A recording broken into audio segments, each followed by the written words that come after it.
علیہ السلام کے دور میں قحط کا معاملہ تھا، قحط کا، بارش نہیں ہو رہی تھی۔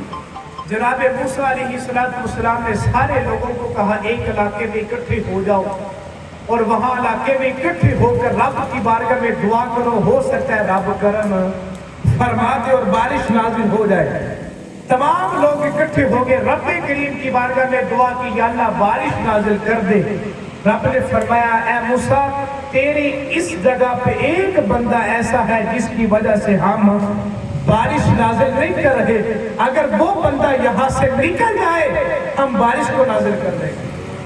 جناب موسیٰ علیہ السلام نے اعلان کیا تم میں سے کون ایسا بدبخت ہے کہ جس کی وجہ سے اللہ نے قحط کو نازل کر دیا، اللہ بارش نازل نہیں فرما رہا۔ جب حضرت موسیٰ نے یہ اعلان کیا نا تو اسی وقت چھما چھم بارش نازل ہو گئی۔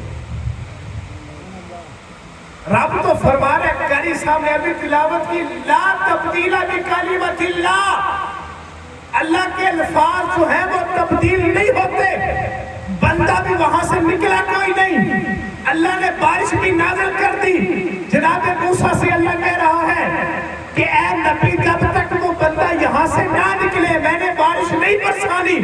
بندہ بھی کوئی نہیں نکلا، رب نے بارش بھی نازل کر دی۔ وجہ کیا ہے؟ جناب موسیٰ علیہ السلام نے پھر دعا کی، یا اللہ معاملہ کیا ہے؟ تو کہہ رہا ہے بندہ نکلے گا تو بارش نازل کروں گا، بندہ بھی کوئی نہیں نکلا۔ لیکن موسیٰ یا رب کریم پھر بھی بارش کو نازل کر دیا۔ رب نے فرمایا موسیٰ یہاں بندہ گناہگار تھا لیکن اس نے میری بارگاہ میں روک کر سچے دل سے توبہ کر لی ہے، میں نے اس کی توبہ قبول کر کے اسی کے صدقے میں نے بارش کو نازل کر دیا۔